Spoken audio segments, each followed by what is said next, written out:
as much as there was talk about incomings, there was also a lot of talk about outgoings, because obviously Harvey Elliott made the transfer to Aston Villa on a loan with an obligation to buy. And I know that Liverpool inserted a buyback clause on the contract so that if he does develop a lot, if he becomes that outstanding player that his talent promises, then there's always the option to bring him back. But if you look at Liverpool's outgoings throughout the summer, they've lost a lot of players. They lost Jarell Kwanzaa, Luis Diaz, Darwin Núñez, Trent Alexander-Arnold, and now, as I said, Harvey Elliott. Is there a chance that in the short term that these exits could be damaging? Because I know that Liverpool brought in a lot of players, but maybe there's a chance that by losing these players, like Diaz was key to the Premier League title win, could that be harmful to Liverpool? Yeah, potentially. I mean, with the attack, the one thing I'd say with Harvey Elliott is, he made his first Premier League start after Liverpool had won the title last season. So, I've seen a few suggestions that's hurt the depth, and I don't really agree with that. The manager clearly didn't fancy him. And look, Mo Salah's still there on the right wing, going to take up most of the minutes there. Liverpool have got other options who can play in that position as well. You look at, Frimpong is being talked up as a definite option there. Maybe you could even see a bit of Rio Ngamora out that side. Maybe we'll see a bit more kind of 4-4-2-ish, which I know you would absolutely love as well, so that you don't necessarily have a right winger. And of course, in the attacking midfield role where he's used the majority of the time, Florian Wirtz has been signed and Dominic Szoboszlai is still at the club as well. So just impossible to see him getting minutes, really. So I don't think that sale has hurt Liverpool too badly. What I would say is what they've got at the moment is a bit less depth than last season in terms of pure numbers. We remember that they did have 6 out-and-out forwards, didn't they, last season? And they are now down to 5.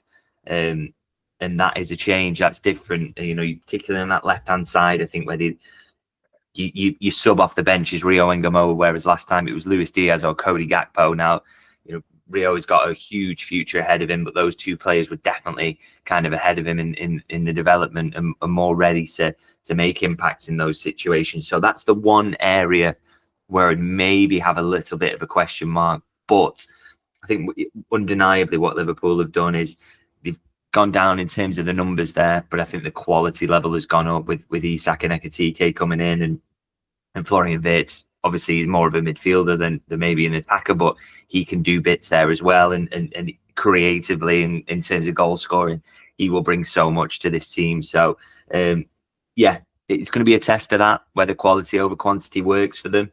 And I do think keeping Chiesa around, which kind of happened almost by accident, has worked in their favour. But we'll see. The true test is the kind of 50-odd game season that you've got ahead of you. So we'll see whether Liverpool were right about that. But I think the quality level is looking pretty unbelievable at the moment. The only thing I heard was David Lynch wants to play 4-4-2. But so would you say that this transfer window has been an unmitigated success? Because if you're being really, really picky, you might say that Slot might be using Ryan Gravenberch. You might be rinsing him again, because whether he trusts Endo to start enough games on the number 6 position, who knows? But you can't really complain because Liverpool spent over £400 million and they have, as you said, added a lot of quality to the squad. Yeah, and I don't really understand the Gravenberch argument personally. I mean, there seems to be this kind of, I think it's a very online obsession actually about defensive midfielders, and particularly defensive midfielders at Liverpool. With Gravenberch, the people crying out to sign one for starters, who I would not take him out of the team for any money. Again, I saw him. I was at Anfield there, sat in the press box on Sunday and watched him in direct comparison to Zubimendi. I would not swap those players in a million years. He's and that's the kind of player that people wanted to sign as a, and I know there are other options out there. People would maybe want to sign like Baleba, who I think is fantastic. But again, I just don't understand the desperation to get Gravenberch out of there. For me, he's a truly elite level holding midfielder, and he's very young still and going to get even better as well. And in terms of cover for him, so if you acknowledge he is of that level, he's kind of a Van Dijk, a Salah in your team who you can't take out, then your cover is never going to be anywhere near that level. So, in terms of best possible cover, you've got Wataru Endo there coming in to take up minutes, and he's about right for what you would kind of want there as a backup. So, yeah, I don't really think there's a depth issue there. And I think Gravenberch did feel the heat of the season a little bit towards the end of it last season, but it was the most intense season of his life. And but what you should do there is not kind of sign to protect him from that. He just has to get used to it, because Van Dijk's been doing this season for the last kind of 10 years. Salah's been doing the same.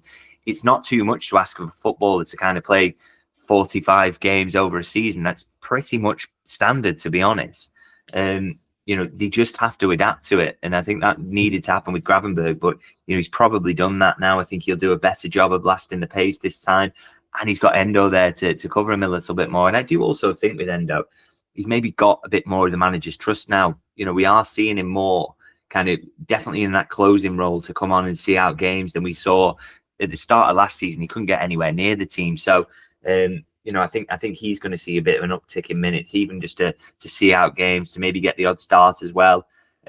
So in terms of depth, as I say, the only question mark I would have after the transfer window is that enough numbers-wise in the forward line? If you get one injury there and then a League Cup game pops up, do you have enough space for rotation? Are you making enough changes? But like I say, the proof will be in the pudding on that one. And I just think you look at the business that Liverpool have done in terms of outgoings, what they got for the outgoings, how smart those sales were, and what they got in terms of incomings.